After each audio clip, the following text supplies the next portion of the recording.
Toss to White. He's in! Patriots win the Super Bowl! Welcome to Patriots Touchback Podcast. Good evening, everybody, and welcome along to another edition here of the Patriots Touchback Podcast. It is Season 3, Episode 70, and we have finally made it to the final two classes of the 2026 NFL Draft. We are talking two positional needs, which the New England Patriots probably don't have any needs for. Well, maybe one in the back end, but we'll see. That is quarterbacks and running backs. And to do this a little more differently, me and Kieren have been split up to do the quarterback class. Nick and Rob have been christened to do the running back class. Before we get cracking over the show, make sure you smash a like button, you gronk spike the subscribe button, you tell all your friends, you follow us on social media platforms, and you make sure you follow the podcast on Spotify and on Apple as well. We are literally now only 9 days away from the NFL draft, and you will also find us in the Hippodrome Casino for an NFL event on the 23rd of April. So make sure you keep an eye out for our socials for when we do get to release them. Gentlemen, good evening. How are we? How's everyone's day? How's everyone's weekend been? All good. We've saved the worst till last. That's what we just said in the green room. Unless your team needs a quarterback or a running back, then you've come to the right place. But anyway. The quarterback section is only relevant for Raiders fans, I would say. Apart from that, pretty brutal. We're talking about potentially backup only players for the next hour. So, with the exception of one or two. So yeah, Nick, Rob, how are we? I'm pretty good, thank you. Yeah, I've had a good week. Got a tattoo over the weekend, so that was exciting. Feels like it's been ages since I last spoke to you guys. I don't know whether it has been, but excited to be back talking more football. May I cringily ask you, where is this tattoo by any chance? It's on my arm. I don't know whether I thought you were going to say something worse. No. Oh no! He got himself a Trump stamp. No. I saw your Instagram post. So if anyone in chat doesn't know, follow Rob on Instagram. We'll put the link down in the description.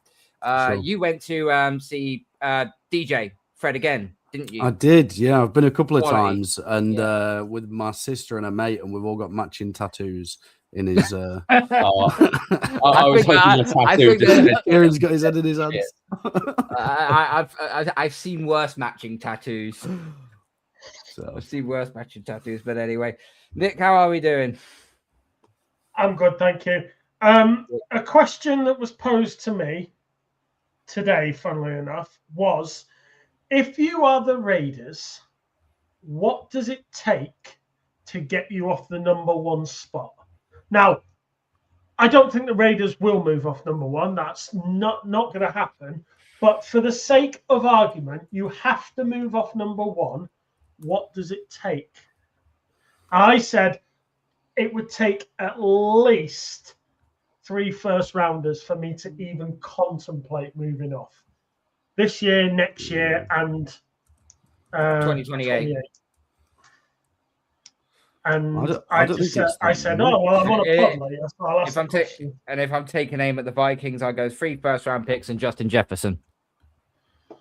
And nudes of Sydney Sweeney. Oh, right. Okay.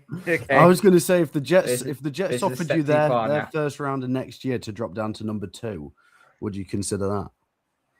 Because then you'd be talking about, as the Raiders potentially having the top 2 picks of next year's draft as well. I think all jokes aside, I think if you're the Raiders and Mendoza's in your lap and you trade him, even if it's just down to 2, like what you just said, Rob, and you're the team that moved off of him to allow another team to take him, and he goes and takes off with another team and develops into a top 10 quarterback, you're gonna regret that decision regardless of what the return is, right? So I think often, the smartest thing to do is to just make the obvious move and just take it.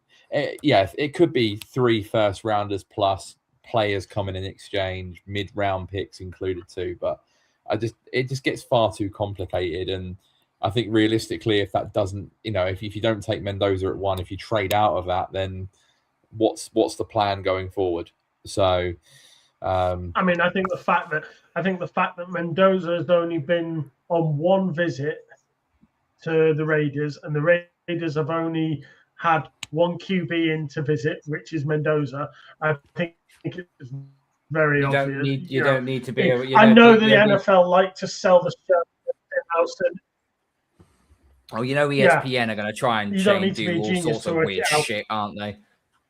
ESPN are going to do all lots of weird shit with that, aren't they? Fucking Mel Kiper Jr. will probably say something on the lines of, "Oh, maybe Arizona could trade up for him," and that sort of thing. I think if you, I've seen online earlier on that there are teams in the top 10 interested in moving out, but according to like sources close to those teams, like there are not many teams that want to come in the first place. So I think because the way that the draft is a little bit lopsided at certain positions, like you might, if you're the Raiders or any team in the top 5, you might want to trade out, but there might not be anyone that wants to take that opportunity. If you're the QB quarterback, are you really going to want to mortgage your future just to get up to number 1? I don't really think you are. I don't think Mendoza's like a generational talent that you absolutely have to move up for. Considering as well, the QB class of this year is pretty dire, and next year is meant to be one of the stacked classes we've seen in recent memory. So that can soon change, though. That really can. Yeah. Very true. Very true. You got to think this time last year, if you'd looked ahead to the 2026 draft, Fernando Mendoza would have been nowhere near in consideration for the number 1 overall pick. The favorite to go number 1 overall heading into the season was Garrett Nussmeier from LSU. Look how that changed. I don't think you can really look ahead to next year and predict anything really. Yeah. Other than Jeremiah Smith. Yeah. All because of injury. It was all because of injury. So but listen, Mendoza's going to go number 1. We know that. Before we're going to get into the quarterbacks, we're going to throw it to the right side of the screen because Nick and Rob are going to do the running back class first, because me and Kieren are going to we'll do the quarterbacks as well, and it might not be as much to talk about, but we'll see what happens. So, Nick, the floor is yours. Running back class of 2026. Take it away. Right. Well, I don't think there's any surprise in number 1. I think in the same way that Mendoza is number 1 in the QB list, there is only one guy who is number 1 in the running back list. He's not only the number 1 running back in the draft, he's probably the second best player in the draft behind Caleb Downs, and that is Jeremiah Love out of the mighty Notre Dame. This guy is elite. He's fast. He's durable. He's a 3-down back. He's got amazing hands. His catching ability from a running back is probably the best I've seen in a long time. 35 touchdowns and over 2,400 yards in 2 years. That is incredible. His production levels are amazing. And he's also part of the Fighting Irish. There should be extra points just for that. Stop glazing. No, the way that Jeremiah Love, he reads the game as well. We talked last week when we talked about the corners and we talked about football IQ and what have you. This guy has a football IQ. He reads the routes. He kind of like almost uses his speed to wait for the opposition to make a move before then he counter moves. And he's got, apart from he's too committed in that he's committed to the point that he probably should back out of a collision and he doesn't. That's probably the only weakness he's got. He doesn't like to back out of a thing. He's so committed. But I love this guy. He's absolutely ready to go, and he will be one of those. If he's as good as everyone says he is, which at college level I think he is, I think he's got a very, very good future ahead of him. So player comparison that I see of him is one of three: Bijan Robinson, Trayvon Henderson, and Breece Hall is what I can see Jeremiah Love being comparisons to. Rob, what's your thoughts on it? Yeah, I absolutely love the guy. I think that anyone who watches like 30 seconds of film on him, he just absolutely jumps off the screen. He's a home run hitter. He's got elite speed. He's incredible with the ball in his hands. Spin moves, jump cuts, everything really sort of flashy stuff that jumps out to you. And so I think he's maybe the safest bet in the first round of the draft this year for me. I mean, when you look at running backs that have been drafted in the top 10 over the last 10 years, I mean, there's not really is there a miss here? It's Ashton Genty, and then Bijan Robinson, Saquon Barkley, Leonard Fournette, Christian McCaffrey, and Ezekiel Elliott. All guys who are well worth the pick that was spent on them, given the production that they had just on their rookie contracts. And then obviously there's a couple of those guys that have gone on to excel for another few years after that. I think that he can walk into any NFL team and he's going to produce massively from day one.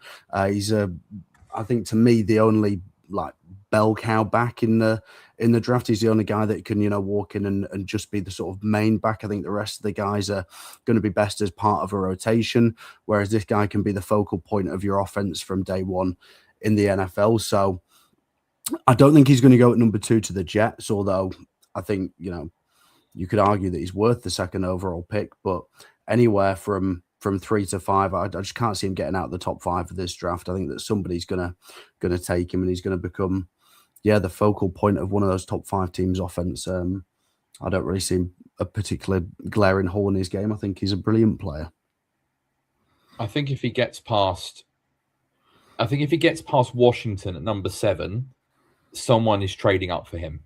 Yeah. Because you've then got a run of teams who have pretty established running backs. Not everyone in the top 10 is in the dire need of a running back at the moment. Obviously, the Saints have just acquired ETN. The Chiefs have just acquired Kenneth Walker. The Bengals have got a lot of other issues, but Chase Brown is a more than capable running back. And then the Dolphins have got Devon Achane. So it would be a case of, I think, if he gets past Washington, which I don't think he will, then I think a team is definitely moving up. Now, I can absolutely see, and I've already seen a few rumors of this today, I can see Dallas being stupid again because Jerry Jones loves the shiny toy and he does it every single time. They've got glaring needs on the defensive side of the ball, but he goes, "Ooh, a brand new running back. Ooh, a new receiver," because he can't help himself. He's like one of these typical rich old men that buys himself things to create self-satisfaction. Like Jerry Jones. Yeah, Jerry Jones. That's what he is. So I can absolutely see, even though Dallas, Javonte Williams had a good season last year, and they need a corner, they need a linebacker, they need pass rush help.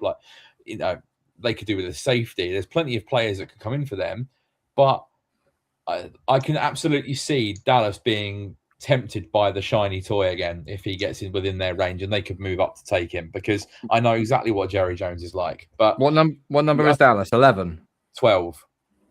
I could see him trading up. Yeah, I don't think he'll fall. I think if I had to take a swing where Jeremiah Love ends up going, it's probably either Tennessee or Washington. I think he's going to Tennessee. Really fun. He stinks of a Titan. He's I'd not love to see him in Tennessee Washington. at all. They want their new version of Eddie George. So see, I get why he would be in consideration for Tennessee at number 4, but I don't think running back is like their.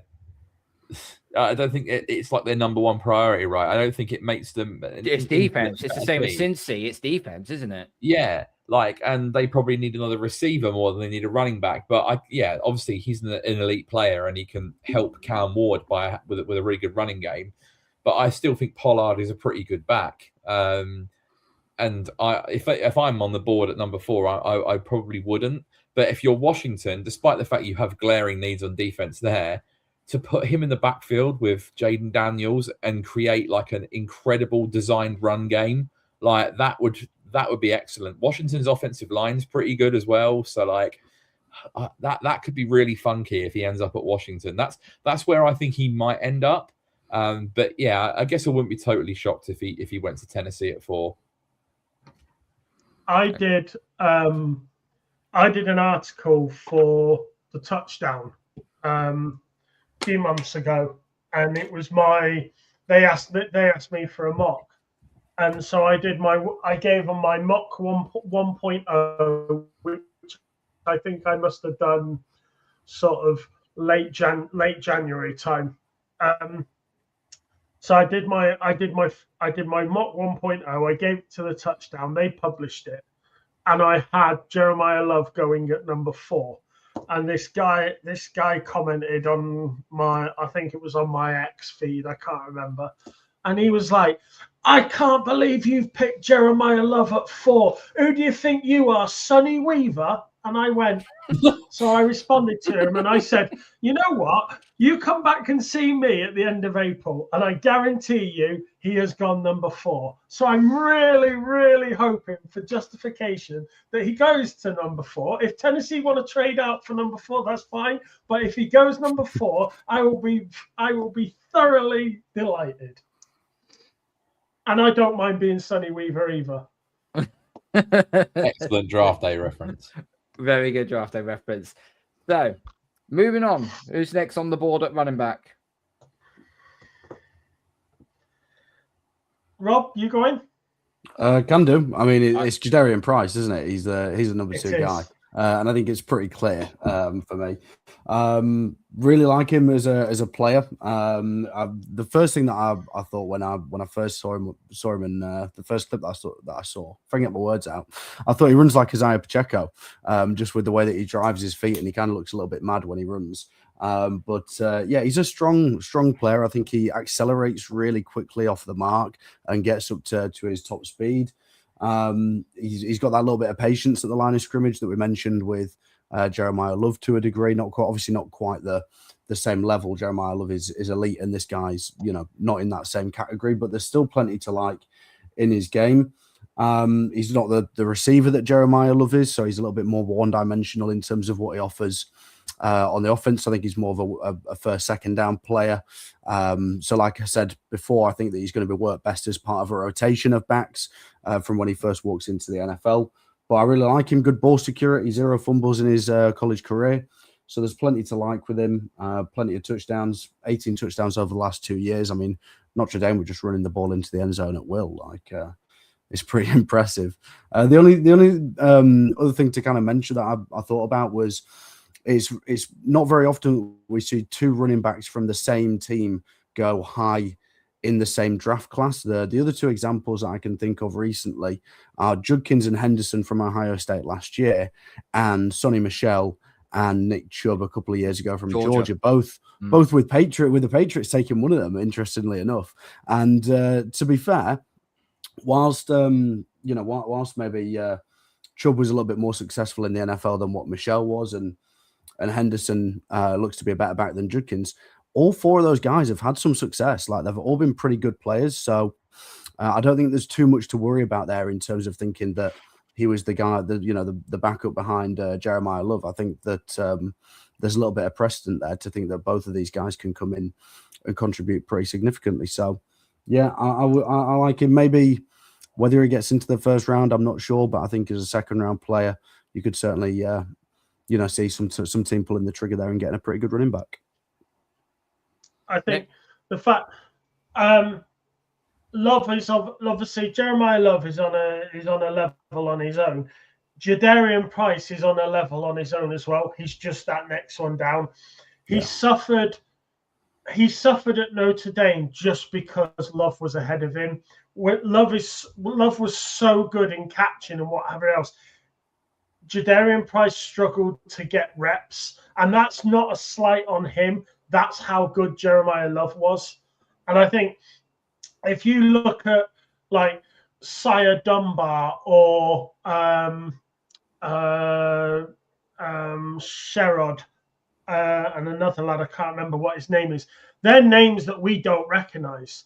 Well, they were back up to Ashton Gentry at Boise State, and they didn't get any recognition. Jadarian Price has earned what recognition he's got. Now, he does have some issues. The fact that he had a torn ACL in 2022 isn't great, but he's fully recovered from that. He's got a clean bill of medical health, so it shouldn't cost him too much. I think the biggest problem with Jadarian Price is he lacks the bulk and the power to be a really powerful running back. So he's excuse me, he's almost like got to be opening in sort of like use his speed to open up gaps. He's not going to be able to run through people. And yeah, he's going to be that guy that you want for like your zone schemes, those teams that play a sort of zone rather than a man system. It's the fact that he's second to Jeremiah Love is nothing to be ashamed of. The guy is solid. He needs coaching. I think his biggest weakness is identifying the blitz and who's about to blitz him. But other than that, if I couldn't draft Jeremiah Love, I would have no issue drafting Jadarian Price.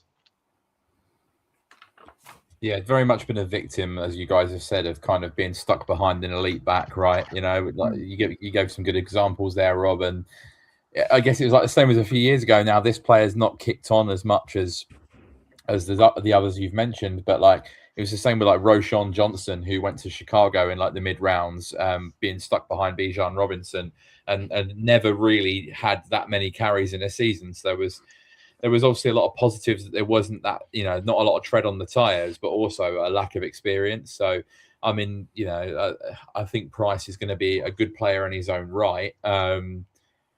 So, yeah, will be probably solid day two value. Be interested to see, depending on the situation he goes into, whether he can handle an increased workload if he is required to be a lead back or at least someone in a kind of a 1-2 punch. So, I think kind of situation is going to be important for him. But, looks to me like the second best in the class. But I don't think it's by a long way. I think there are some guys just behind him that are probably more third-round picks that are a bit closer to him than he is to Jeremiah Love. He is a junior, though. And I would have thought, because Jeremiah Love was obviously getting a lot more touches than him and was, kind of dominating the backfield carry, shall we say. I'm surprised that Price didn't stay behind for like another year in Notre Dame, considering he was the second back. You would have thought, and maybe he could have. Okay, well, I know what I'm capable of, but I just never got given a chance. Maybe I should stay another year. He's obviously thinks his talent is warranted to be in the NFL already, so he's jumping the ship to go into the NFL draft. Could that come back to bite him, or is it just a case of buyer's remorse, shall we say, with Love? With Price. I think it's a fair comment. Like, he quite easily could have gone back, having not played as much as a junior and being stuck behind an elite prospect. But he's decided to come out, and we're only going to see where he ends up going. I mean, I would struggle to see him going in and taking over as a lead back straight away, but he could certainly develop into one. He's probably going to go and be a 1B to someone. But yeah, only he can determine that, right? He's used to being in a 1-2 punch, so maybe slots in as that complementary option, turns into a nice change of pace 1B, and forges a nice career for himself. Okay, Nick, what's next on the list?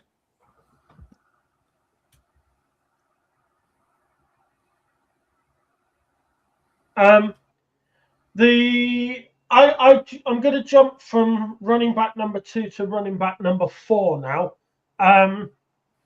just because this guy's somebody that I really like. I like his story. And that's Seth McGowan out of Kentucky. He's my number 4. and he's a strong up and down runner. I think he's going to, at 6 foot and 220 pounds, he's a big, powerful running back. Yeah. I think he's going to be perfect in that red zone threat area when you're 10 yards out and you've got to drive to the line. That's the guy you want doing that driving. He's well built, he's physical, he's robust. I think he's pro ready. He is 25, which is possibly an issue for some people, but as I've said regarding Akeem Messidor, I don't think age is an issue. I mean, if you took McGowan in the 3rd or the 4th round, you're only getting 4 years off his rookie contract anyway. So at that point, he's 29. If you don't want him any longer, move him on. So the issues I have with him are the fact that he's got a 10% career drop rate. Well, 10%, if he's caught 1,000, if he's had 1,000 plays and he's dropped 100 of them, maybe so. If he's had 100 and he's dropped 10 of them, you're starting to get into worrying numbers. I think the biggest issue for him is whether he's over his character and whether he's over his legal issues. Now, I'm not going to go into. You can quite easily jump on Google and just search his legal issues, and it'll tell you what he did. But he took a year of probation, and he got kicked off the Oklahoma team, and he's managed to turn his life around, and he's had help. And I think everyone loves a comeback story, and I think if this guy can make it to the top, having hit the bottom of his own life, when you forget what everyone else has done on a personal level, when you hit rock bottom, to be able to climb all the way back to the top again, that takes guts. That takes some real drive and determination, because you're hit with nothing but obstacles as you try and climb back up. So I think I like this guy a lot more than some others just because of the story behind him.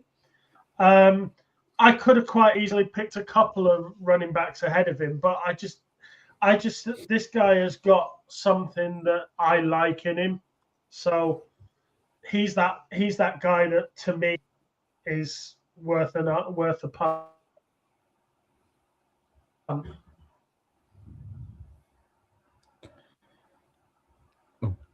I'll jump in there. You definitely have him a lot higher than what I do.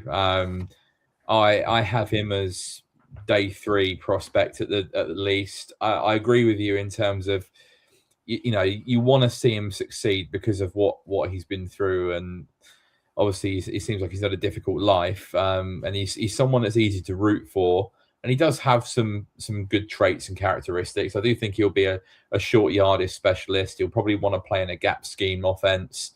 I just don't think he has a great deal of upside, and being an older prospect, and obviously some off-field concerns and fumbling issues in the past, he just screams like a day 3 dart throw to me. I think there are much better backs in the class. Obviously, wish the guy luck. He could come in and be a nice find on the 3rd day of the draft, but there's no way I'd be taking him before the 4th or 5th round. Okay. Yeah, Rob? despite feeling ready to run through a brick wall after Nick's sort of chat, I fear that I might be able to run through that wall with as much explosiveness as Seth McGowan, if not slightly more. A longest run of 20 yards in 2025. It just doesn't have like that upside, explosiveness, breakaway speed that, as a simpleton watching film, it doesn't kind of jump out off the screen to me. Kieren just briefly mentioned there 5 fumbles over the last 2 years. Without the explosiveness, I don't know where the upside is, and that's just the on-field stuff. I'm not going to comment on the off-field stuff really, because there's other players in this draft that I like that might have a couple of off-field issues as well. If you can perform on the field, then there's something to be said about that. But he's not anywhere near the top of my list, to be fair. I've got him a little bit further down. Like you say, hope that some team can find him and turn him into something. But he doesn't crack my top 5. Big up to Grandizer 12 here. I hope these two running backs get some love here. Jamari Taylor from Virginia and DeMonte Chip Trianum out of Toledo. So yeah, I hope if we got some, not for you. Okay, well that's one out. Couple of weaknesses I can see though from McGowan's report I've got on here. So alarming lack of explosiveness at the SEC level. He only had one long run of 20 yards in 2025 and very few carries, gaining 10 plus yards against quality defenses. And also ball security. It is a legitimate red flag. 5 fumbles over the last 2 seasons. And that's a number that will make NFL coaches nervous about trusting him in critical situations. So you can say all you want, he's this big bruising running back, but he has a fumbling issue. Yeah, he has a few on tape. I love the story, don't get me wrong, but obviously some of the negatives sort of outweigh it to a certain degree. And also his pass blocking really, really needs improving. It's not particularly great. Anyway, Rob, throw us a name out there. Okay. I mean, the guy that I've got third on my list, I think, is Kieran's guy. So I don't know if we want to jump straight to Emmett Johnson, and I'll just immediately sort of give you the floor, Kieren, if you like. Oh, that's very kind of you. Yeah, I really like Emmett Johnson, and I think he's being massively overlooked in this class. The last time I had a look, he was ranked in the 140s on PFF's big board, which I think is absolutely offensive, because I think this guy is a day 2 pick all day long. He's undersized, but he's shifty, he's elusive, he's dynamic, he has an incredible agility, he runs with patience, and when the gap opens, he explodes through. He can catch passes out the backfield and runs a pretty substantial route tree, really good contact balance, and runs with that low center of gravity. I think what's going to ding him is he ran a 4.5 at the combine, right? Which is not great. You want your running backs to run slightly faster than that. It's so average. 4.56 is about average. Yeah. So like he's got great short area quickness and explosiveness, but the long speed isn't there. He'll need to improve in pass protection to become a third down back. And also, I don't think this is a weird character trait as well. Well, a player trait is that he can be really like theatrical with some of his cuts. Like he can get like really overzealous with these really acrobatic and like athletic cuts and stuff, where sometimes he does a little bit too much with the footwork and stuff. But I think out of all the kind of day 2 onwards to mid-round guys, I think Emmett Johnson's the clear best back in the class. It wouldn't surprise me if he's the one from this one that will go on to get an opportunity to be an RB1 and do really well at it. My comp for him was Kyren Williams. And I think you look at what Kyren Williams has done with the Rams. He was a day 3 pick, gone on to become the lead back. And done a pretty good job. He was a guy that ran a 4.6, I believe, at the combine. So not the fastest guy, but had that elusiveness. He's a small guy, but he runs powerful. I just think Emmett Johnson, if you get him in the 4th round onwards, that is an absolute freaking steal. Like, honestly, I think he's great. Yeah, I totally agree. Big fan of him. I'll just touch on like the production numbers on Emmett Johnson, because I totally agree in terms of like his agility, jump off the screen, breakaway speed on film. And so what is it? 1,450 rushing yards, 12 touchdowns, along with 370 receiving yards and 3 touchdowns through the air. in his most recent year at Nebraska. So if he can develop that pass blocking ability and pass protection blitz pickup, then there's some real potential there as a 3-down back because he's got the receiving side of it down already. It's about, can he be trusted in the NFL to do the dirty work? So as a developmental player, the day 3 or late day 2, if he comes in as part of a rotation of backs, which, as we say, a lot of these guys are, there's some real upside down the road there, I feel, with him. So I like Minnesota for Emmett Johnson. There's a real path to getting snaps there. Aaron Jones is obviously he did re-sign, didn't he, Aaron Jones, on like a 1-year deal? So, yeah. But he's had a lot of injury problems. He's very the durability concerns are there. He's an older player. They've got Jordan Mason, who's been okay in fits and starts, but if you're looking for a young running back who can come in and add a bit of dynamism that could get a path to the field relatively early, I really like Johnson for Minnesota. I think that would be a great fit. So yeah, we'll see where he ends up, but I think he's going to end up surprising a few people in the draft process. Nick? Yeah, I mean, I don't have an issue with Emmett Johnson. He's my number 3. I think, like Kieren said, he's a decent guy. He's probably, again, maybe clearing his own level.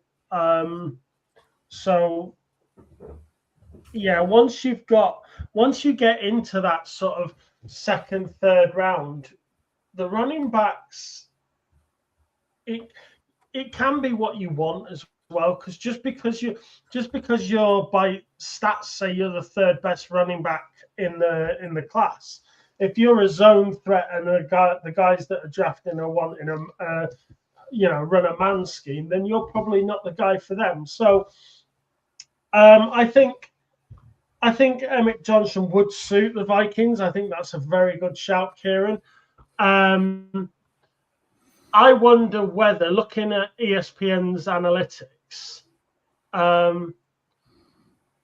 they reckon somewhere between 80 and 100.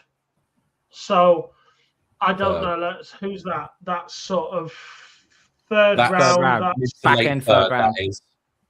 Yeah, Baltimore at 80 all the way down to Jacksonville at 100. So, I think if you're expecting Jadarian Price to go high to mid 2nd, I can't see Emmett Johnson, who's the 3rd best, waiting till almost an entire round later, till the middle of the 3rd. So I think probably ESPN are a little wrong there.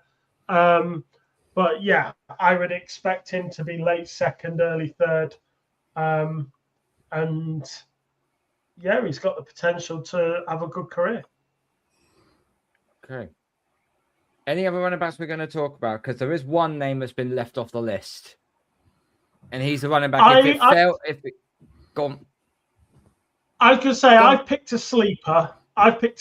Just because I'm not one for drafting running backs. I'm quite happy to pick up UFDAs that are available.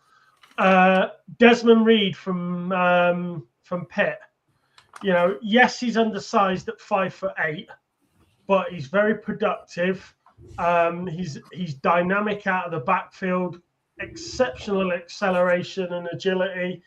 I think he could be quite an interesting 3rd running back for us if we, when you think about who we've got ahead of him.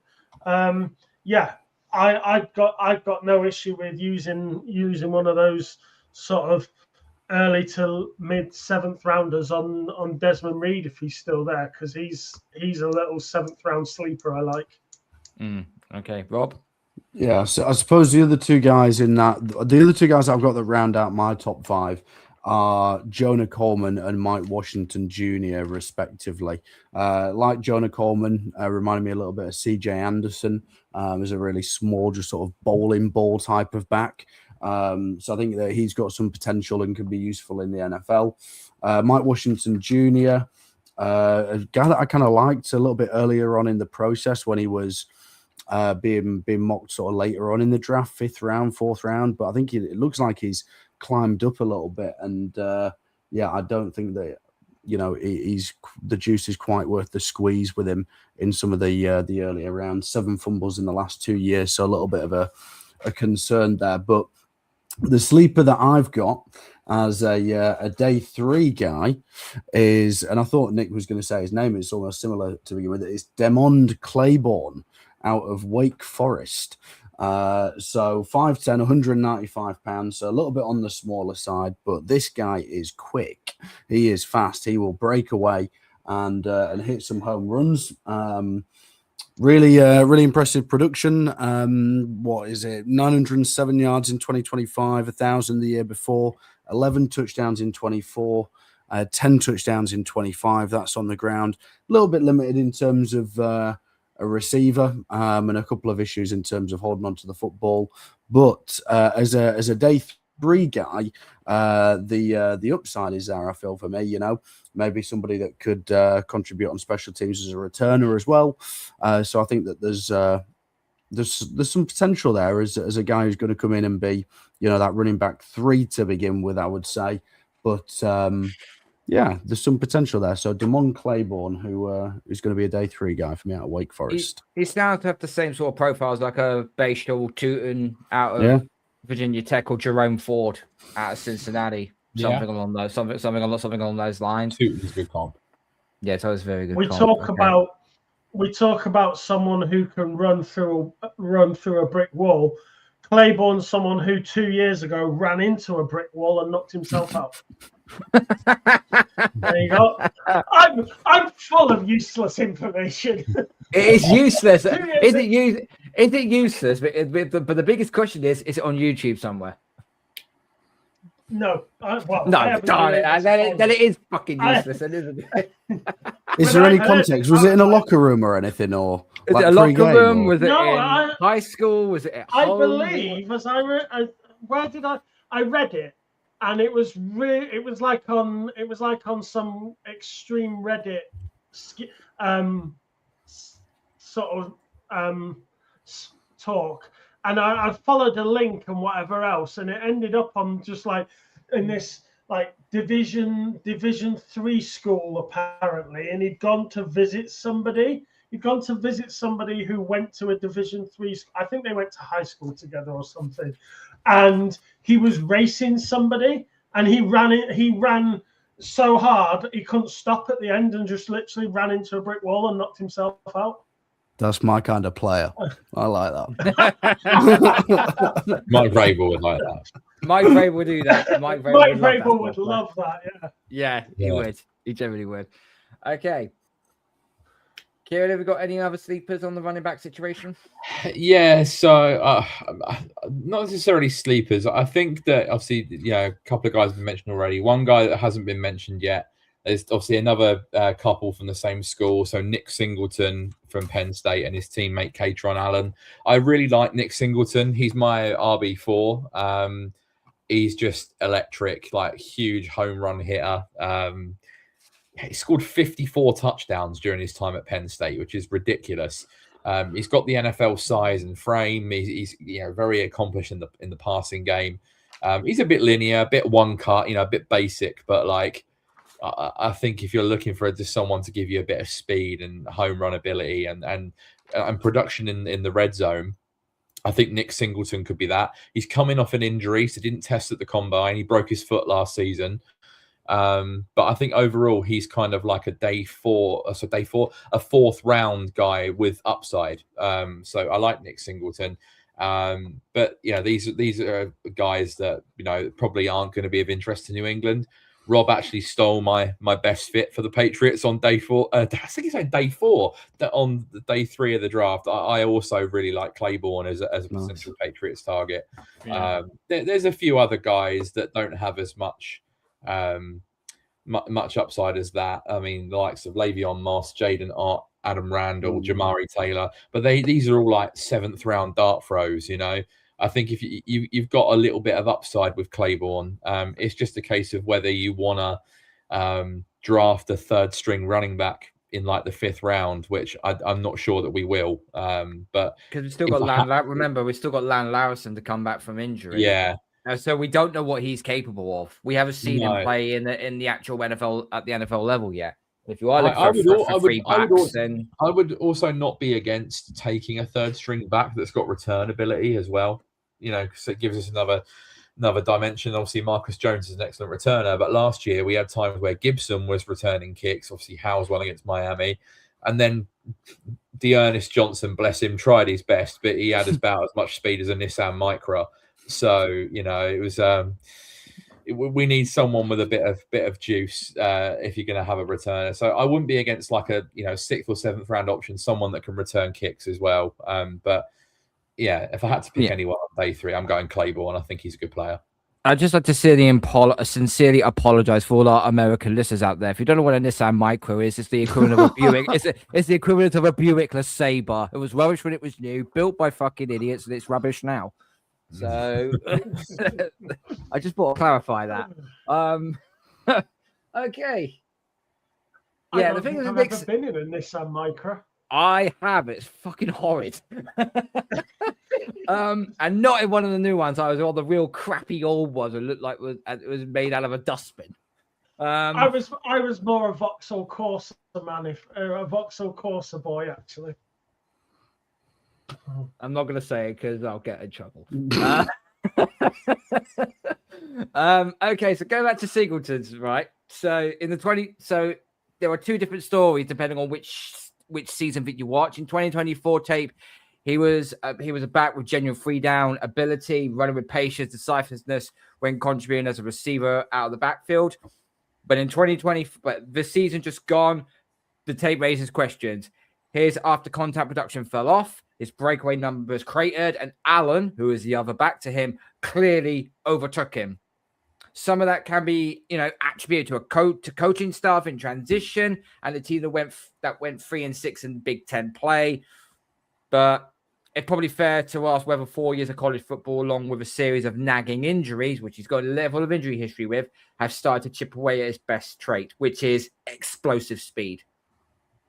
I mean, Penn State were just a mess altogether this year, so I think that might have been a contributing factor. Obviously, the injury was a big thing. Didn't they lose to Northern Illinois or something? Not fighting alumni. Did they lose to Northern Illinois? It might have been a couple of years ago. I think they did. They did lose. Oh, they had I know they had Notre Dame, wasn't it? Not Penn State.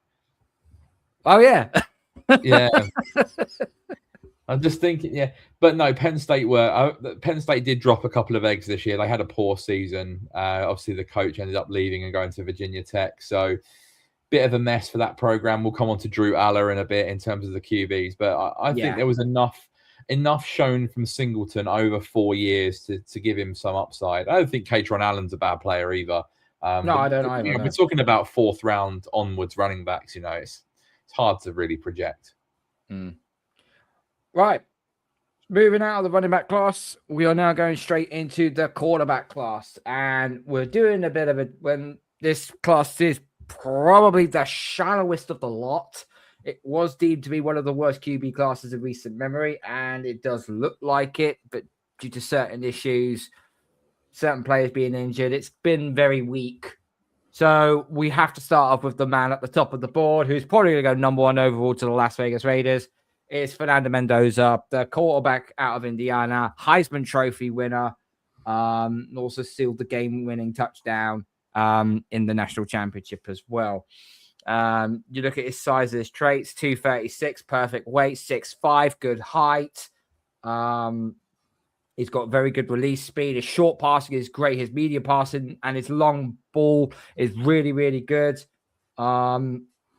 Comparisons I've got for him, and this might be, there's 3 on my board here: Mac Jones, Jackson Dart, Drake May.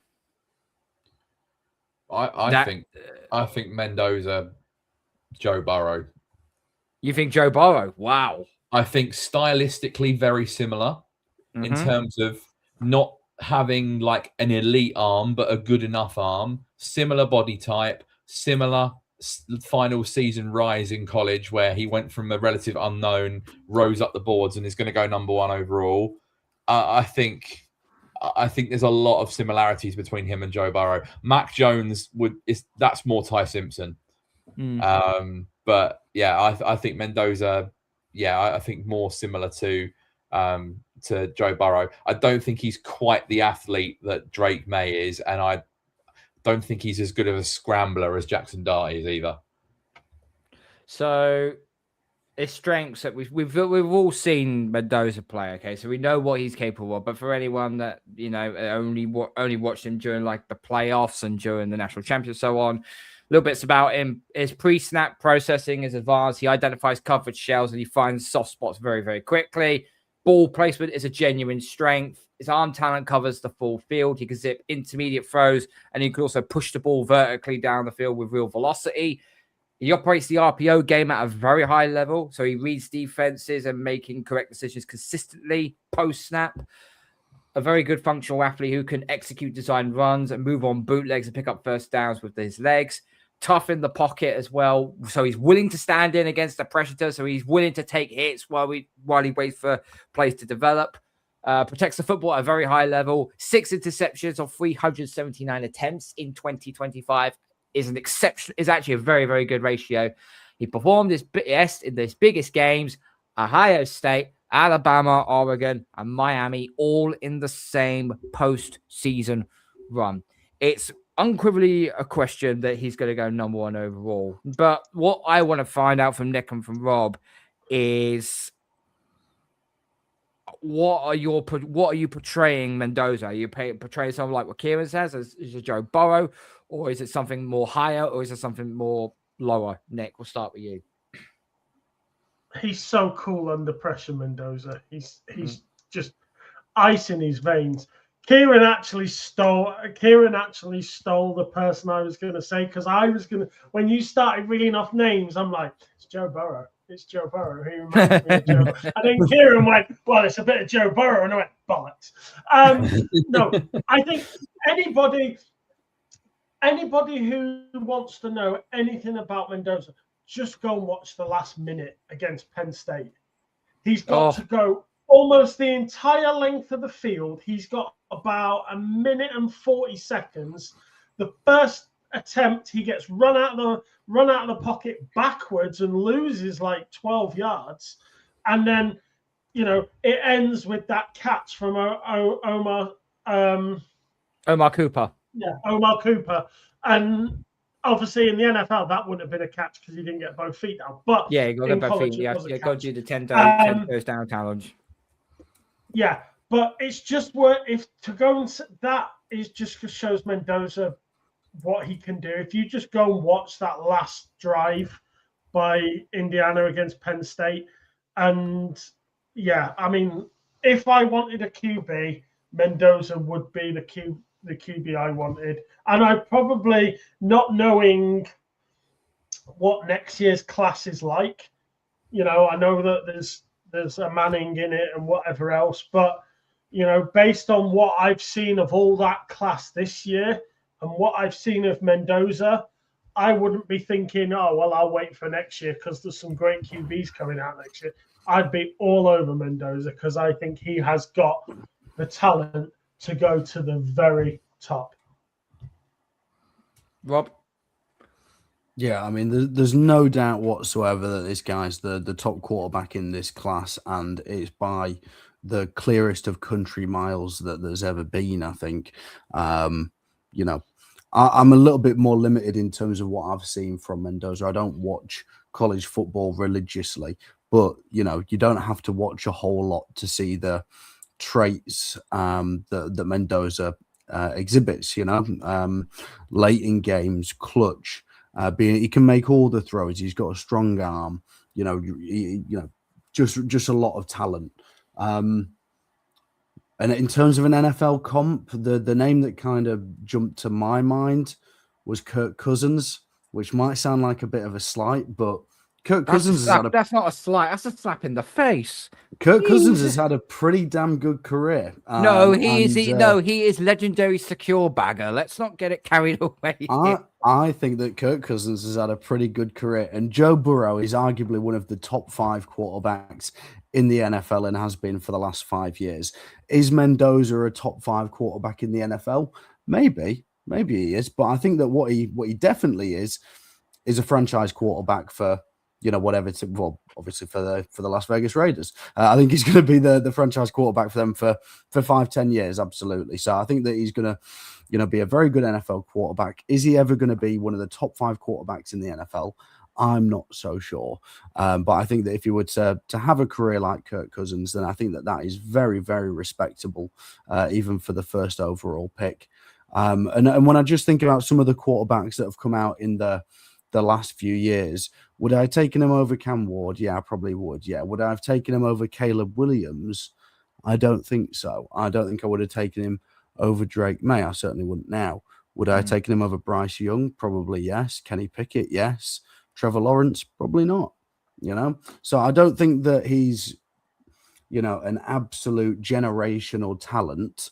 But I think that the Las Vegas Raiders are getting themselves a very good quarterback, and their fans will be able to sleep soundly in their beds knowing that position is taken care of for the next decade.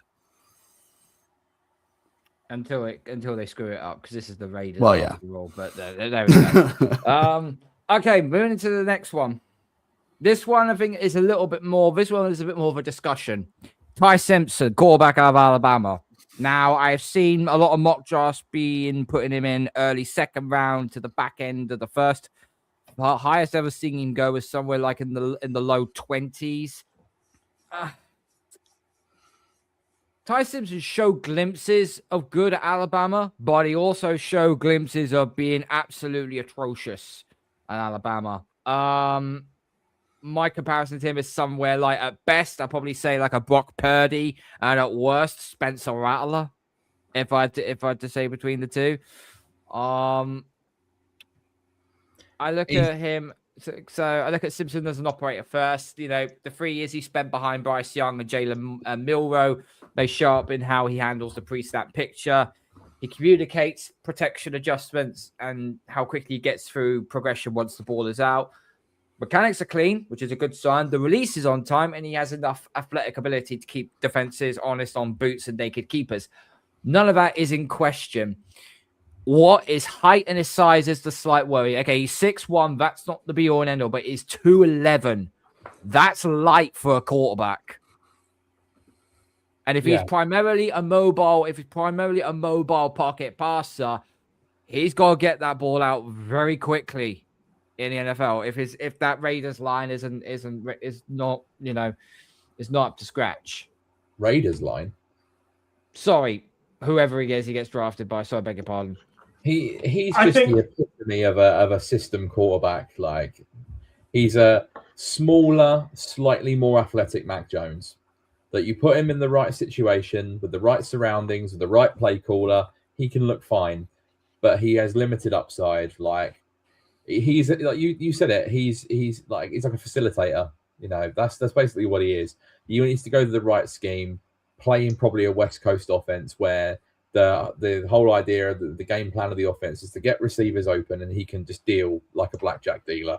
I don't think Brock Purdy's a bad comparison, to be fair, but I don't ever see him being a franchise quarterback. Not for me. Doesn't have the arm strength, doesn't have the size. I don't know. It just screams system quarterback. Screams a bit like freaking JJ McCarthy as well, if I had to be honest. I think the thing with Simpson is this last year at Alabama, I think you have to split into two. Because if you take the first half of the year when he was fit and he wasn't carrying an injury, and the team, the line in front of him, his O-line, was protecting him, he played very well. His stats show that he had good production, and he was trending like a first-round pick. Now, if you take the second half of the season when he was carrying an ankle injury, he lost some players off his O-line because they were injured, and he started to try and do too much and try and carry the team. That's when he got himself into trouble. That's when his stats started to suffer. And his season was a tale of two halves. Now, injuries are part of football. We know that. It doesn't matter who you are and who you play for. Injuries are a part of football. But I think he needs to learn that he can't do it all himself. It's a team game. And I think if he's learned from the second half of his year the lessons that were there in front of him, I think he has the potential to have a quarterback career. Now, if the Jets take him at 16, then they're foolish to do so. If Pittsburgh take him at 20, which is more likely, I think, his first chance of going, then maybe. If Rodgers comes back, you've got a year behind Rodgers. I wonder whether he's going to go to the Rams and sit behind Stafford and be Stafford's replacement. I would much rather bet on him going to the Rams or the Jets coming back into the first round at the end and taking him rather than waiting at the beginning of the second, because that's more likely where he's going to go. Someone's going to jump in at the end of the first round and get him at late. So I think his only hope of going in the first round is for what Nick just said, is either someone trading into the back end of the first round. Now, for me, he should not be a first round pick. He does not warrant being a first round pick. He's not good enough to be a first round pick. But I think if he is going to go in the first round, it will purely be a team trading up into the back end of the round to get the 5th-year option on the contract. And that is the only reason why. We saw Ravens do it with Lamar Jackson in 2018. I think this could be exactly the same case again. I think Seattle could move out of 32. That might be where you see him. Arizona are right at the top of the second round to see them coming up and stashing him. But if a team is just going to outright take him in the 20s, I think that's a mistake. I think that'd be a waste of a pick. Yeah, I think as well. So he has got some weaknesses. Obviously, we talk about his build, 6'1". He's only 211 pounds. Short arms that fall below NFL quarterback thresholds. As you said, he's got a bit of not a noodle arm, but his arm strength is more functional than special. Limits some tight window throws. His ball placement is a little bit inconsistent. He leaves yards after catch on the field. Moves off reads faster than he should and bails to the check down early. He lost confidence in 2025 and it wore on and stopped pulling the trigger.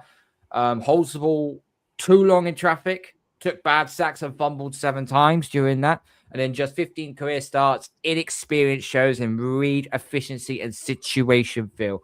This screams to me, you're sitting behind someone and you're learning from behind someone. So, Nick, I actually think that the Rams might be the best option here for Ty Simpson. I agree with you 100% on that. Yeah, I think there's a few players that could benefit from going to the Rams, actually, as a backup QB. The guys we're going to come on to shortly, I think, are all in the same boat as well. So it's going to be depending on that kind of QB-friendly system for a lot of these to develop behind an established starter. Okay, so the next quarterback we're going to move to is LSU's Garrett Nussmeier. I like the guy, actually. He's 6'2", so he's got decent height. He's 203. Again, very, very light. Very light quarterback. Ran a 4.82 on the 40, so he's not particularly that fast. He's got good release speed. His short passing needs a little bit of work on, but his long ball was what made him stand out a little bit. Similar to something like a Bo Nix or maybe a Quinn Ewers, maybe for Nussmeier. Who's comped him to Bo Nix? I don't know, some idiot. Jesus, that is a terrible comparison. Yeah. Bo Nix is a really good scrambler. like really good scrambler, gains a lot of yards with his legs. Garrett Nussmeier is not that type of player at all. So whoever's wrote that comparison, Jesus well, Christ, it was Bo Nix and Quinn Ewers, so it's more closer to QuinnEwers than Bo Nix. Closer to Quinn Ewers, yeah. Yeah, closer to Nix. My God, that is terrible. That is horrendous. So in the 25 season, it became a medical nightmare, because we saw it, an abdominal injury that was initially misdiagnosed by LSU's medical staff. How the fuck did you do that? Plagued Nussmeier from the opening kickoff, severely limiting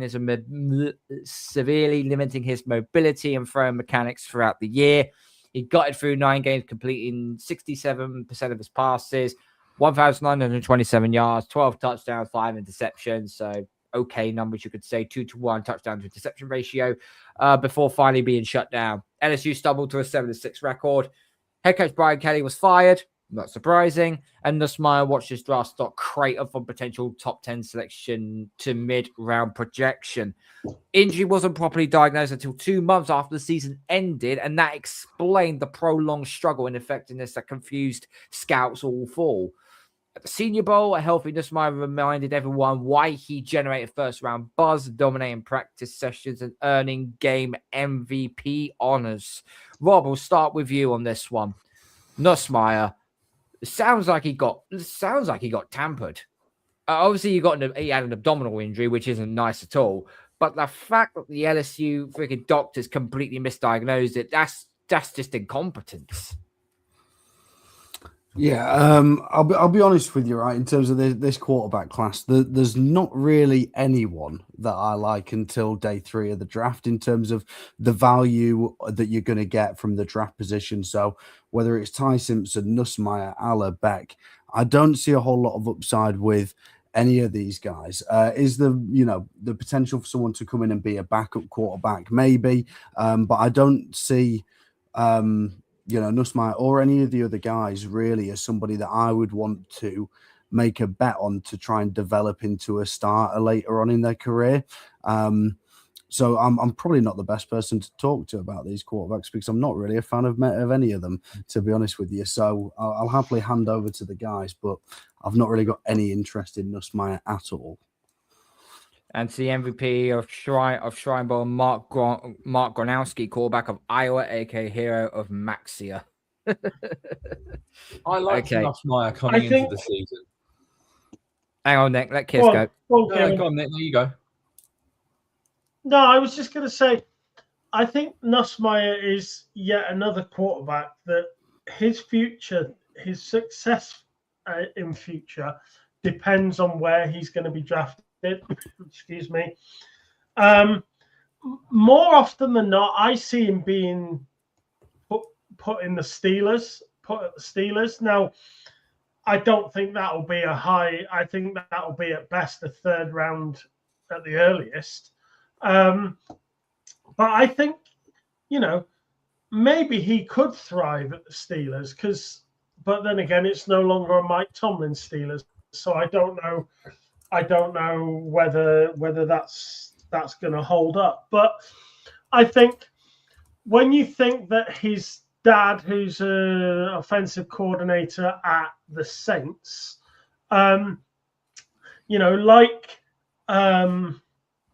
like some of the other QBs that are in the NFL who have coaching parents, Hurts at Eagles is another one.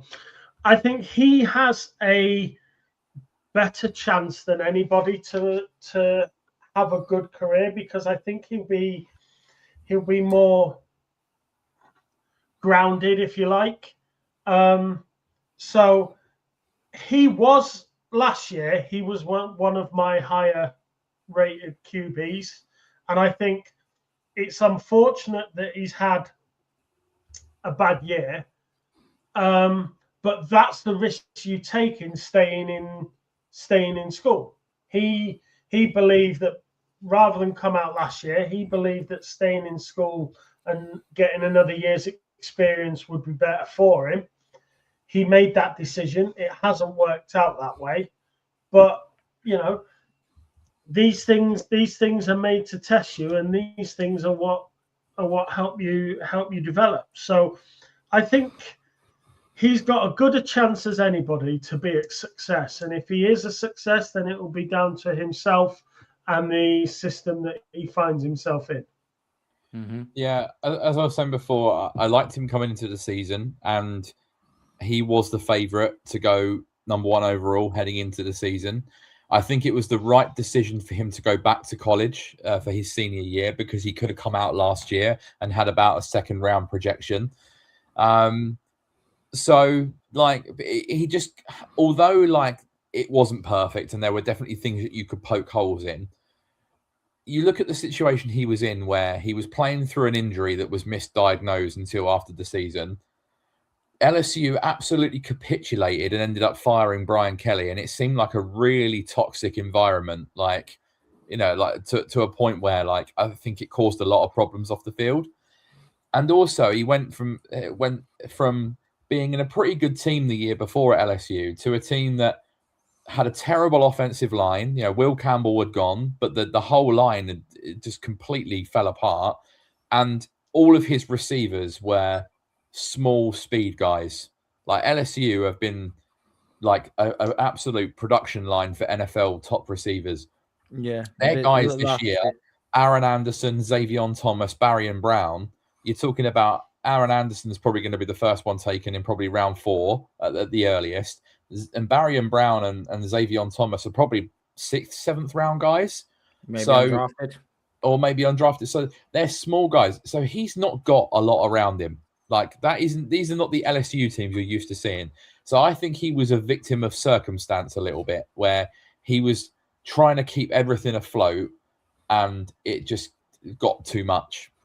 So I think in the right system, he can be a success. I've got a 3rd round grade on him. I think he could be all right in the right system. Again, probably a bit of a system quarterback. He's very much a facilitator. He's more of a pocket passer, which teams don't necessarily like nowadays. And he is a bit small. But Nick made a good point. His dad is the OC of the Saints. Like, I could see the Saints taking him and offloading Spencer Rattler and just having a younger backup quarterback to Tyler Shuck. He can develop under his dad. That's for me would be the most likely destination for him. But also his sister is dating Will Campbell, so maybe he's a backup for us at some point. So if he falls later in the draft, but I think he's going to be well off the board by the time we're even remotely interested in taking another quarterback. So would you want to be coached by your dad? I mean, no offense, but I played Saturday morning football, and my dad was my coach. And you know what? I hated every single second of it because I had to work. I'll tell you what, I had to work twice as hard as any other bugger in that team because I had to prove that I was in there on merit rather than just because my dad was. And my dad didn't go easy on me either. I don't think if I was in the professional leagues, I wouldn't want to go anywhere near my old man as a coach. Because now you know what Diego Simeone's son feels like he's going through when he's playing for Atletico when his father's in charge as manager. There we go. Well, my biggest takeaway from that conversation is that I liked Will Campbell before, but to find out that not only was he protecting Nussmeier, but taking out his sister as well, I like Will Campbell even more after finding that out. Okay. Right, lads.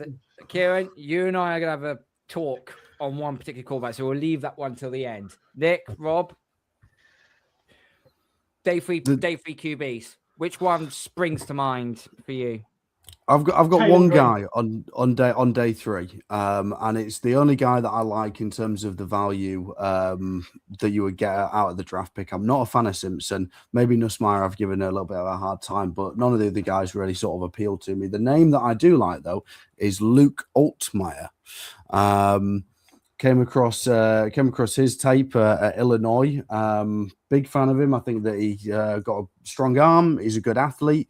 He can throw under pressure. There's still a lot of work to be done. There's a reason that he's a 7th round pick. So he's certainly not, going to blow you away with a whole lot of stuff. But I think that there's some traits there that you could take and you could develop.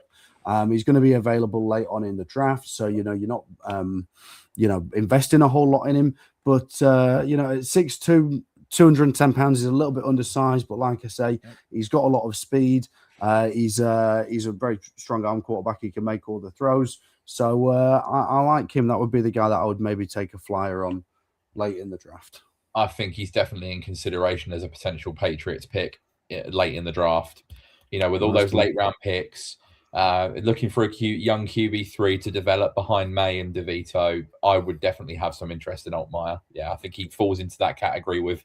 I've got a list of 6 names of guys who could be the QB3 late in the draft, and Altmaier is one of them. So I would have no issues with that at all. Luke Altmaier, I've been taking in most of my mock drafts because he seems like the whole point of when you have a third stringer, you still want to have the slight comparison to your starting quarterback. And I think his height and the way he's built is probably around Drake May. So that's kind of the comparison. Now, I'm not saying he's going to be new Drake May. What I'm saying is it's the same build, same sort of tempo, same sort of comparison, I would say, just performance-wise. Nick, what about you? As I look at the 4 names that I have for a seventh rounder that I like, Haynes King, although I think he belongs in Baltimore. I mean, he should be Lamar's backup because he plays exactly like Lamar. He just runs everywhere. I don't think he can even throw the ball, to be fair, but he can run anywhere. Haynes. Oh, careful! Haynes King, careful! I knew warlords might be pissed off about what you just said there. Cole Payton's another one. Luke Altmaier, but the one on the top of my list is Taylor Green out of Arkansas.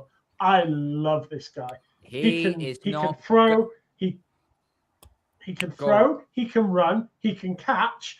He's going to be the next Taysom Hill. And I'm sorry, if you've got a Taysom Hill on your roster, that is something that gives you an advantage over everybody else because nobody else has got one except the Saints who've got Taysom Hill. So I would take Taylor Green all day, every day of the week. And you say about Luke Altmaier and mocking him every time. Taylor Green every time I do. But is he? So we're going to convert into a tight end, basically. I think he might be a Swiss Army knife player like Taysom Hill. Well, he's 6'6", his weight's 227. His span is 83 and 2/8, which is spot on. 4.36, so he's quick. 10-yard split, 1.54. Vertical, 43.5, and a broad job of 134, which is 100%. Yeah. And we're getting this guy somewhere in day 3. Whoever gets him, they're going to have a big issue on their hands. All I'll say is a couple of years ago, we took Joe Milton, who coming out of Tennessee was a big framed quarterback who had an absolute cannon of an arm, had some athleticism, nothing to it, but had the accuracy of a bow and arrow without a string. Like it was. It was genuine. He was. You could have gone with something like that. No accuracy like Nathan Peterman. But right. Yeah. And to be fair to Joe Milton, he came in as a third-string quarterback. There was low expectations. He was a bit of a fun player. He played a game, looked decent, beat Buffalo, and then we traded him for a slightly higher pick, and he's now the primary backup to Dak Prescott in Dallas. So. I don't see any problems with taking another player like that. Taylor Green would fit that mold. You could get a lot of Taysom Hill type stuff out of him, but he's just got those rare traits that you'd bank on developing rather than someone who's quite vanilla at the end of the draft, I guess. But it depends on what they want because he's kind of like the funkiest prospect at the end, similar to Joe Milton. Personally, for me, I like Cade Klubnik. I think if you're looking for someone who's closer to Drake May, then I'd go with Cade Klubnik out of Clemson. But I think out of all the guys we've mentioned, he's going to go the highest out of all of them. He's probably going to go in about round 5, I think. And we were not looking for a third stringer at that point anyway. Okay. What about Drew Aller? Because that's one name we haven't mentioned. Obviously, not a lot for him to work around, shall we say? Drew Aller is going to be the most polarizing and potentially overdrafted prospect in the class because he's massive. He has incredible arm. He's really like poised in the pocket. He has some mobility, but not a great amount. His accuracy and timing in the short to intermediate game is pretty good. His quarterback mechanics are terrible. His vision and processing needs to improve. And although he has the arm talent, again, bow and arrow without the string, like the accuracy is all over the place. And he's also coming off a serious injury. But if you look at him, he just looks like an NFL quarterback. My comp for him is a B-Tech Joe Flacco. Like, I think that's basically like what he's going to be. You look at him and he's like, that's 20 years. That's Joe Flacco 20 years ago. So I think he's probably more of a day 3 pick, but he's got really intriguing traits and characteristics that you think some team's going to take a punt on this quite high. And I think he's going to go in the 3rd round, which I wouldn't take him that high myself. But I think some team is going to look at that and think, he's got something there. And if we can develop him, he could be pretty good. But he's a massive unknown. He is this year's Shedeur Sanders. He could go high, but he could quite happily fall through the rounds and just fall out the arse end of the draft, because his injury gives everybody concern. Judging on what I saw at the Senior Bowl, there are quite a few QBs ahead of him. I mean, I've even got Kubnik ahead of him on my board. So, I thought when he made, again, touches on Nussmeier, I thought when he made the decision to go stay in school and do another year at college, I thought that was sensible because I thought he needed the experience. But he got injured. He lost the entire year. He didn't have another year of eligibility, so he had to come in like Jamod McCoy and other players. He's had to come in off for an injured year, he does have some talent, but I think it's raw.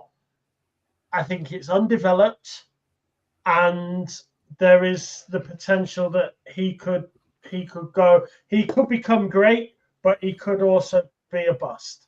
And I just don't know what to do with him, is the honest answer. Yeah, he's number 4 on my board, but that is purely projection, right? I have him just ahead of Carson Beck. Now, I think if they were both to play an NFL game tomorrow, Carson Beck would be the better player right now because he's older, he's more of a game manager, and he's probably a better fit to slot into a team as a backup right now.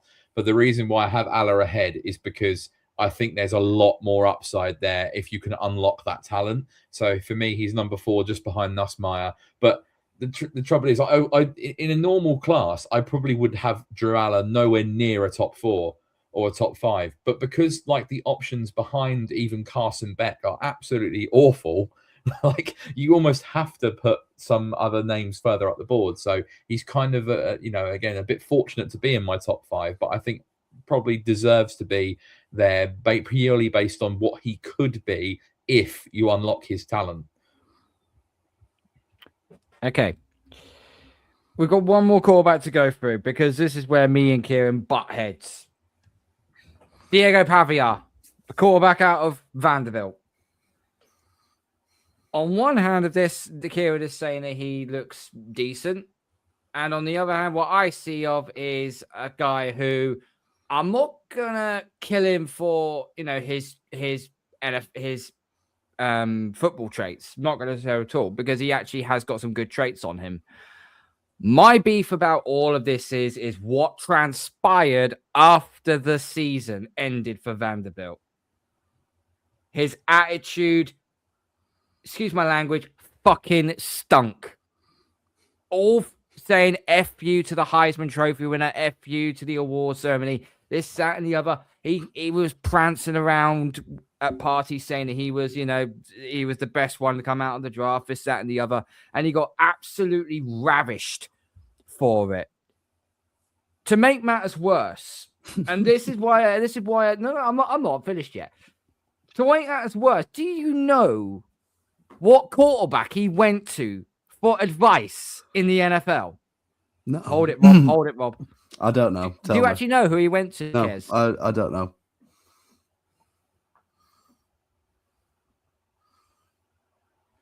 I was waiting for an answer. You clearly don't know. I don't know. Baker. Not Baker. He didn't ask Baker. Sean Watson. No. Now that's wrong in itself. No. Are you going to say Johnny Manziel? Because I'm not sure. Well done. Well done. Not an NFL quarterback and hasn't been for over 10 years. So he went to the one quarterback in the history of the NFL that was the most toxic and the most irresponsible in Johnny Manziel. Has a great documentary on Netflix, though, if you've ever seen it. Go check it out. It actually is very good. It's really good. But that's besides the point. Back on topic. Pavia is just... This is the sort of thing that when you feel like you're good, when you know you're not, that's when scouts get scared. That's when it's like, oh, okay, I don't like the cut of his jib with this guy. So I'm going to say this right now. And a certain someone will probably be watching this along the way as well. I've spoken to Tom, who is the host of Ravens Across the Pond, and me and him have had a wager. I've bet him £50 that Diego Pavia goes undrafted. And he's bet that he goes in the rounds or in the back end of the rounds on day 3.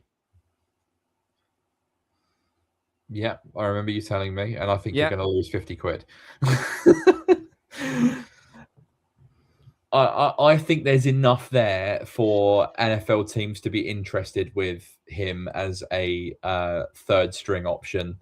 Now, forgetting what you just said about the Heisman ceremony and all the stuff with Johnny Manziel, the worst knocks for Diego Pavia is going to be the fact that he's going to be 25 as a rookie. Yep. And he's the same height as Gimli from Lord of the Rings. So he's very small, like 5'9" as a quarterback. Just poor, like that's unprecedented. Like, so that's what's going to be the biggest thing that's going to put teams off. However, you cannot deny he has had a meteoric rise in the last 2 years from being an obscure, no-name person at New Mexico State, I think it was. They brought him into Vanderbilt, and he took Vanderbilt from being the whipping boys of the SEC that even Nick Saban was taking shots at them on College game day. They went from being the whipping boys of the division to beating Alabama, beating Alabama and being a competitive team for the first time in God knows how long. Now, obviously, a great job Clark Lee has done. Also, watch the documentary on Netflix any given Saturday about the SEC. There's an episode on Vanderbilt, and it shows like obviously how they did this. But he has elevated them from being like a joke to competitive. He has an elite mentality in terms of his football character. He's incredibly tough, incredibly competitive. He's aggressive. He's not afraid to push the ball down the field despite a lack of an elite arm. He's a great dual threat quarterback. Really good in the RPO game. And I said to you before, Karl, I think Mike Vrabel would love him. I really do. I think he's a Mike Vrabel type of guy. And I think he is kind of a 7th round Baker Mayfield. That's kind of how I see him. Baker Mayfield rubbed a lot of people the wrong way at Oklahoma before he come out. But at least Baker Mayfield was talented. Yeah, Baker Mayfield was Baker Mayfield went number 1 overall for a reason. But I think in terms of their personalities and their character, I mean, remember Baker Mayfield stuck the flag in the middle of the field and was gesturing his nuts. It's a rivalry. It's a rivalry. Yeah. Ohio State tried to do that against fucking Michigan. That's normal. He's like a pantomime villain. That's what Diego Pavia is like. I think there's a lot of similarities in the character because Baker Mayfield's an intense guy. He's got that elite mentality, that toughness, that grit, that competitiveness. I think they're very similar characters. And I think some coaches are going to really like Pavia, what he can bring as a third stringer. I think he's probably going to go in the 7th round, maybe the back end of the 6th. But I think he's going to get drafted because I think there's enough there to look at and think, yeah, I think he's intriguing. He's measured at 5'9" and 7/8. That was his actual height measurement when he was at Vanderbilt. And even though I've got on here it says 5'10", that's a lie. It's 5'9" and 7/8, right? That is not 6 foot. You know, at that height, throwing lanes disappear behind NFL offensive lines. You are playing position blindfolded at times when you're playing that. He's also 198 pounds piss wet through. He takes a beating as a runner. He doesn't protect himself. You watch him lower his shoulder into linebackers and wonder how long that body holds up on Sundays. You know, he's a one read and go merchant. The pocket can be perfectly clean, and he's already looking to bail out. The NFL defensive coordinator will sit in coverage, let him scramble into trouble, and make him pay for it. Vanderbilt's offense was built on quick throw screens and predetermined reads. He's not been asked to work through full field progressions consistently. And when defenses rotated coverages post-snap, he got fooled by them. He also stares down his first read something fierce. Safeties at the next level will jump routes and in their sleep against the kind of eye discipline. As a quarterback, you have to move defenders with your eyes. He cannot do that. It is the one habit that could sink him fast. I think, though, again, you're looking too much into it. We're talking about a guy who's going to be a 7th round prospect. There are going to be plenty of things wrong with him. But when you come to late round draft picks and potential 3rd string guys or guys that might end up on practice squads, you need to look at what they can bring rather than what they can't. And I think there's enough there to work with in terms of his character and with the strengths he has as a quarterback. So despite the fact he's small and old, I think he gets drafted. I really do. Well, push this over to Nick and Rob. Does Diego Pavia get drafted? Gosh, I don't know. I just given how passionate you are about it, Karl, I think it'd be quite entertaining to see him drafted and just to see your reaction. Don't worry, we're not going live for the draft on day 3 because we'll be here forever, and I have a child to look after. So. You reminded me of like a prime Stephen A. With how passionate you were getting during that. It was beautiful to watch. So no, I mean, I've not seen much of him. Obviously, a lot of character issues. So he wouldn't be someone that I would want to bring into the Patriots locker room on day 3 of the draft. But you know, like you say, there's some stuff there. And as somebody who measures at 5'11" and 7/8 of an inch and claims to be 6 foot, I'll give him 5'10". So, but yeah, not for me. He's not someone that I'd be interested in. So but the question is he going to be drafted in the back end or will he go undrafted? We're not putting. I don't have any money involved in this, do I? No, right. It's just between me and Tom. Okay. Well, I'm just. You can if you want to make it interesting, but no, thank you. No, thank you. I'll pass, and I'll say that teams pass on him when he goes undrafted. Okay, Nick. I have 14 quarterbacks ahead of him. There is no way. That's nearly half there is the no way. league. There is no way that a man who is the 15th QB on the list, when you consider that probably half the league don't need a QB, and certainly don't need a second one, I think the chances of this guy getting drafted are highly unlikely. I think the fact that he considers Johnny Manziel a reputable person to seek advice from is astronomically bad in its sense that, you know, I've seen that documentary, and the one thing that kills me about that is that Manziel played Russian roulette with a gun because he was that unhappy, and that is scary. But if Diego Pavia is drafted, I will find it hilarious because I don't think he should be. Now, if he ends up at the Patriots, I'll be livid because I don't want him there. You know, but it says something that I have ahead of him. I have Joey Aguilar, I have Haynes King, I have Sawyer Robertson, I have Jake Rasloff, I have Luke Altmaier, Cole Pate, everybody. The only QB I have behind Diego Pavia that's worth mentioning is Tony Castellanos from Florida State. And that's only because he's from Florida State and he's shit that he's behind Diego Bonnier to start with.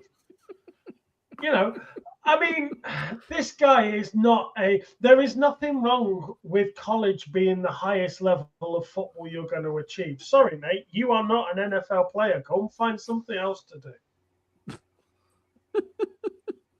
That's the best I can say. There was a comment that popped up and said something about the Jets. Yeah, but I could see the Jets taking this guy.